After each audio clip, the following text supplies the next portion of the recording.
Nah, sekarang hal-hal yang saya akan bacakan dengan singkat, hal-hal yang menimbulkan kejengkelan, hal-hal kecil yang merusak sukacita, yang memicu kejengkelan dan memicu persoalan dan menghilangkan kebahagiaan dalam rumah tangga. Emosi yang gampang meledak. Emosi negatif. Ya, emosi negatif yang gampang meledak itu juga berpotensi merusak kebahagiaan. Kemudian khawatir atau cemburu berlebihan kepada pasangan juga memicu merusak akan kebahagiaan, ya. Emosi, cepat marah dan sebagainya. Kemudian ketika ditanya menjawab terserah. Aku tidak tahu, terserah. Suka-suka kamu. Nah, itu rupanya juga membuat lalu mood jadi langsung mood jadi menjengkelkan, ya. Ya, mood jadi langsung hilang. Nah, kalau kita ditanya oleh pasangan, berilah pendapat atau berilah satu pendapat yang positif, berilah apresiasi. Kata-kata terserah itu seakan-akan aku tidak mau diganggu, aku tidak mau tanggung jawab, aku tidak peduli dan sebagainya. Mengandung arti seperti itu, ya. Kemudian ketus, ya, ketus. Kemudian kalau bicara dengan nada tinggi, pilihan kata-katanya tidak menyenangkan, ya, itu juga berpotensi merusak kebahagiaan. Nada tinggi, volume keras, kemudian pilihan kata-kata yang tidak bersahabat, raut wajah yang menjengkelkan. Nah, itu berpotensi merusak akan kebahagiaan pasangan kita. Nah, kemudian kata-katanya begini, kalau istri salah dapat ceramah dari suami. Ini pasti yang jawab istri. Dan suaminya suka ceramah. Jadi istri salah, alih-alih dipeluk, oke sayang, tidak ada masalah, itu hanya sebuah kesalahan kecil, tidak membuat bumi itu lalu berhenti berputar, lupakan saja. Nah, kadang-kadang kita itu perlu berkata begitu.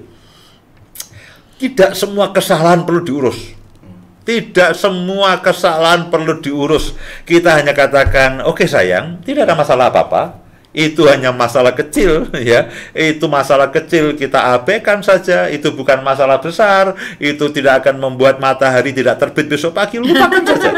Nah, itu jauh lebih menyenangkan. Ketimbang lalu salah, nah lalu diceramain. Nah, lalu ini yang bikin vertigo, bikin vertigo, bikin migrain, bikin asam lambung, pegelinu semuanya. Ini apa namanya, meledak semuanya. Menceritakan kesalahan atau kelemahan pasangan kepada anak-anak. Nah, ini juga bukan hal yang bagus. Memulai pembicaraan tetapi tidak ada penyelesaian. Nah, jadi nanggung. Nanggung dan kadang-kadang itu menjadi beban pikiran. Ya, berpotensi menjadi beban pikiran. Kemudian salah pengertian, salah komunikasi. Ya, berkali-kali saya sudah sampaikan mengenai bagaimana berkomunikasi, mendengar untuk memahami, mendengar untuk lebih banyak daripada berbicara, ya, bukan untuk membantah. Kemudian ketika pasangan berbicara dipotong, belum selesai dipotong, dibantah. Ketika istri atau suami sedang mengutarakan sesuatu,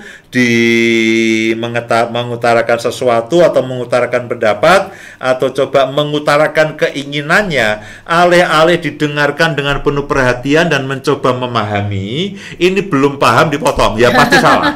Belum paham dipotong lalu dikomentari, yang ini lalu berbicara lagi, itulah yang membuat yang namanya miskomunikasi, salah pengertian, tidak nyambung. Ya begitu, karena kita punya penyakit memotong pembicaraan tanpa memahami lebih dahulu. Kemudian ngobrol dengan pasangan sambil lihat HP. Itu berkali-kali saya katakan tidak menyenangkan. Ya. Kemudian ada lagi, ya, beberapa hal sebelum kita jawab pertanyaan. Apa sudah banyak? Sudah banyak. Ya, ini apa? Istri atau suami yang cuek. Ya, tidak mau minta maaf kalau salah, itu juga menjengkelkan. Kalau diberi masukan membantah, lalu sukanya menyalahkan akan pasangan kalau ada situasi, ngobrol sambil lalu, jadi tidak perhatian tadi ya, tidak fokus. Kemudian merasa dicuekin, diabaikan. Ya, berkali-kali saya katakan bahwa orang yang menjadi pusat perhatian dalam kehidupan kita itu bukan orang lain, adalah orang yang di samping kita. Itu harus kita jadikan sebagai pusat prioritas dan subpusat perhatian, dan orang yang harus paling kita bahagiakan di muka bumi adalah pasangan kita, bukan teman sepedaan, bukan teman nongkrong, bukan teman jajan dan sebagainya. Kemudian ini berkaitan dengan apa? Kebersihan atau kerapian rumah tangga, jorok. Jorok ya, kerja sambil ngomel, menaruh barang sembarangan, kemudian apa ya, taruh barang sembarangan, itu juga memicu persoalan. Ya, kalau kita sudah tahu ya, istri kita itu suka hal yang rapi, belajarlah. Ya, itu hanya butuh 1-2 bulan untuk membiasakan. Sudah tahu istri rapi, sukanya rapi, sengaja ya taruh pakaian sembarangan, sandal sembarangan. Loh, kenapa? Kan istri saya yang merapikan. Nah, itu namanya memanfaatkan, tidak tahu diri. Masalah keuangan. Ya, membeli barang-barang yang tidak seharusnya dibeli pada masa-masa seperti ini, boros. Belanja tidak sesuai dengan kebutuhan, keinginan, ya. Nah, itulah beberapa hal kecil. Mulai dari masalah waktu, mulai dari masalah ngobrol, mulai dari masalah menaruh barang, mengenai dari masalah pelukan, memberikan pelukan, aku cinta padamu, masalah anak-anak, dan semuanya itu hal kecil yang hal-hal sehari-hari.